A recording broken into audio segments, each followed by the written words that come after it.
আজ আমরা কারনাক মন্দিরে এসেছি, যা বিশ্বের সবচেয়ে বড় মন্দির, এবং স্পষ্টতই আপনি একদিনে এটি দেখতে পারবেন না।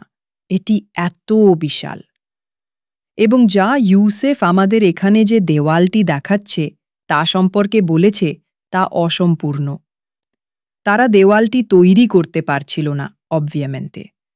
সেখানে দেওয়ালটি রয়েছে, এটি হলো মাটি র্যাম্প, যা দ্বারা মিশরীয়রা তাদের অনেক উচ্চ কিছু তৈরি করার জন্য কাজ করত। তারা মাটি র্যাম্প তৈরি করত এবং ইটগুলো উপরে উপরে উপরে উপরে ঠেলে নিয়ে যেত। তবে এই কৌশলটি পিরামিডের জন্য ব্যবহার করা সম্ভব ছিল না, কারণ এটি বাস্তবসম্মত ছিল না। কিন্তু ওই দেওয়ালের জন্য তারা এমনটাই করেছিল। মেরেনপটাহ রামসেস দ্বিতীয়র উত্তরসূরি। আমরা তাকে তার পিতার মতো জানি। তিনি প্রাচীন স্থাপনাগুলোর পুনঃব্যবহারও করতেন। আমরা কিছু ব্লকের উপর লেখা সূত্র জানি, সামাওয়ে মেনু, যার মানে হচ্ছে স্থাপনাটি পুনর্নবীকৃত। এখানে আমরা কিছুটা আলাদা দেখি। প্রথমে আমরা হ্যাঁ অবশ্যই বেরিল পাথর, করুন্ডাম পাথর, কিন্তু একটি পাওয়ার টুল। এটা মনে হচ্ছে তারা এটা করেছে একটি পাওয়ার অপারেটেড পাথর। এইটা? হ্যাঁ। না। ও, আমি ভেবেছিলাম আপনি বলেছিলেন যে পাওয়ার টুলের ইঙ্গিত ছিল। না না, এটি হাতের কাজের ফলাফল। হ্যাঁ। এবং আমি জানি আপনি এটা জোর দিয়ে বলছেন। বুঝেছি।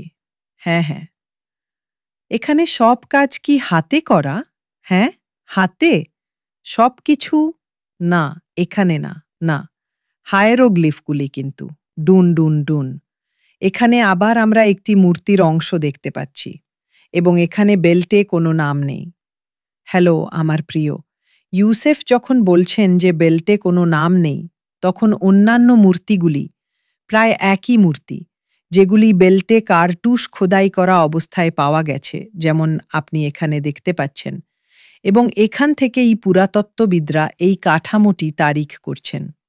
তবে কিছু মূর্তি পাওয়া গেছে যেগুলির মধ্যে এটি নেই। তাহলে কোনটি প্রথমে এসেছে?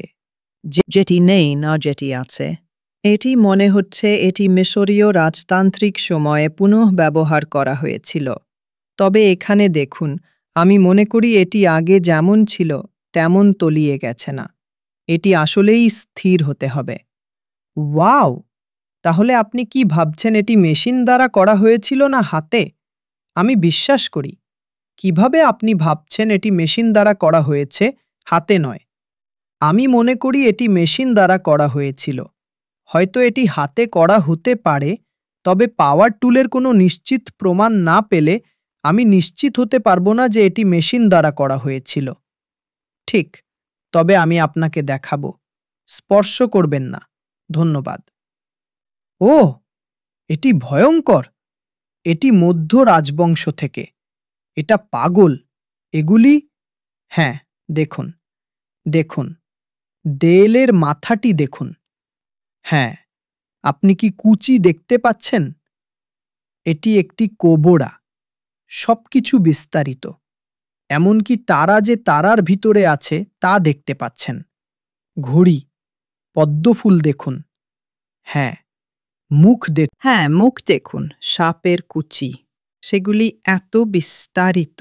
সবকিছু, এটা এত বিস্তারিত। এবং আমরা আপনাদের এখানে হোয়াইট চ্যাপেল নামে পরিচিত স্থানটি দেখাব। দেখুন, যখন আপনি সূক্ষ্ম বিস্তারিত দেখবেন, আপনি দেখতে পাবেন যে কিছু স্থানে এটি চাপ দিয়ে তৈরি করা হয়েছে, এবং এটি অনেক অংশের কোণ এবং প্রান্তে ক্ষতি করেছে। এবং এখানে সব অংশ ছিল প্রাকৃতিক, খালি অংশ, যেমন ক্রিস্টালের বালতিগুলোর মতো, যা পাথরের মধ্যে স্বাভাবিকভাবে ঘটে। এবং তারা যা করত তা হল তারা এটি খালি করে ফেলত এবং তারপর একটি প্যাচ লাগাত। এবং আমি বিশ্বাস করি আমরা কিছু প্যাচ এখনও খুঁজে পেতে পারি, যেমন এটি। হ্যাঁ। অন্যদিকে আমরা দেখতে পাচ্ছি টুল মার্কগুলি, যেভাবে মন্দিরটি নিজেই তৈরি করা হয়েছে। এবং আমরা এখানে কোণে দেখতে পাচ্ছি যে একটি টুল এখানে কাটা হচ্ছিল, এবং যা প্রয়োজন তার চেয়ে গভীরে চলে গেছে। এটি কি দেখছেন? হ্যাঁ, তাহলে একটি করাতের কাঠ। ঠিক, তাহলে এটা ঠিক, তাহলে এটা পুরনো। এটি পুরনো, সম্ভবত খোদাইকরণের থেকেও পুরনো। ঠিক, তাহলে কল্পনা করুন যে এই কাঠামোটি সম্পূর্ণ ক্রিস্টাল থেকে তৈরি শব্দ প্রতিক্রিয়া কক্ষ ধারণ করত। শব্দ প্রতিক্রিয়া, ক্রিস্টাল, সমাধি, মন্দির, এটি চমৎকার।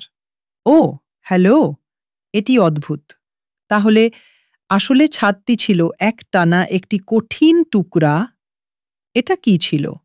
কি ছিল? কি ছিল? সাদা ক্যালসাইট ক্রিস্টাল। এটি কি একই বস্তু যা আলতারে ছিল? ঠিক, এটি সেই একই পাথরের সংমিশ্রণ যা আমরা পিরামিড কমপ্লেক্সে খুঁজে পেয়েছি।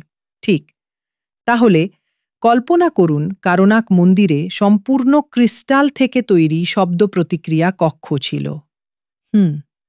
ওয়াও! ওয়াও! আমি আশা করি এটি আপনার, কারণ এটি চমৎকার শোনাচ্ছে। মজা ফ্যাক্ট, আপনি কি দেখতে পাচ্ছেন এই দুলানো স্ফিঙ্গল যে ফারাওয়ের টুপি থেকে বেরিয়ে আসছে? এটি একটি শব্দ তরঙ্গের প্রতীক। হে, দেখুন এই গেটটি। কতটা ড্রাগ খেতে হবে তারপর সে এটি সক্রিয় করতে এবং ভিতরে ঝাঁপাতে পারবে? হ্যাঁ, তার হাত ঢুকিয়ে দাও। তাহলে কারনাক মন্দিরের টাইমলাইনটা একটু এলোমেলো, কারণ এখানে কিছু অংশ রয়েছে যা পরবর্তী রাজবংশ থেকে, মধ্য রাজত্ব থেকে এবং সম্ভবত প্রাচীন রাজত্ব থেকে এসেছে। কারণ এখানে কোথাও তিনি আমাদের দেখাতে যাচ্ছেন রাজাদের একটি তালিকা রয়েছে যারা মন্দিরের পুনঃমেরামত কাজ করেছে। এবং সেখানে কিছু প্রাচীন রাজত্ব, পুরনো রাজবংশের লোকজন ছিল যারা এটি মেরামত করছিল। তারা এটিকে তৈরি করেনি, শুধু মেরামত করেছে। এর মানে হলো যে মন্দিরের তারিখ নির্ধারণে কিছু সমস্যা রয়েছে, কারণ এটি সম্ভবত অত্যন্ত পুরনো হতে পারে। এই ওবেলিস্ক গ্র্যানাইটের একটি স্তম্ভের ভিত্তি ঠিক এর পাশে। এটি কোনো অর্থ তৈরি করে না। ঠিক, এখানে গ্র্যানাইট, সাদা ক্যালসাইট ক্রিস্টাল থেকে বিশাল ভিত্তি বা স্তম্ভ রয়েছে যা আমরা এখন দেখতে যাচ্ছি। ওয়াও! ওয়াও! ওহ মাই গড! এটি এক টুকরো, ওহ মাই গড! এটি এক টুকরো শিলা, এটি এক পাথর। এটি সঠিক। এটি শিপে লোড করতে হবে বা কোনোভাবে এটি দাঁড়িয়ে এখানে নিয়ে আসতে হবে। এবং তিনি বলেছিলেন এটি কতটা দূর থেকে এসেছিল? আসওয়ান। আসওয়ান, যা আমি মনে করি সম্ভবত ১৫০-২০০ মাইল বা এরকম কিছু। তাই ৩ এবং অর্ধ ঘন্টার ড্রাইভ। এবং তারা, এটি অসম্ভব। হ্যাঁ, এটি কিছু গাইডের বাইরে। এখনও গ্রানাইটে আরও বড় শিল্পকর্ম রয়েছে। এটি প্রায় ৪০০ টন। এমন মূর্তি রয়েছে যা প্রায় ১,০০০ টন ওজনের। একটি টানিসে রয়েছে যা সম্ভবত প্রায় ১,২০০ টন একক গ্রানাইটের টুকরো। ভাবুন কতটা দূর, হ্যাঁ, কতটা দূর সেটা। এবং টানেস আরও দূরে, গিজার চেয়েও অনেক বেশি। সুতরাং এটি হতে পারে ১,৩০০ কিলোমিটার আসওয়ান থেকে। যিশু, এটি পাগল।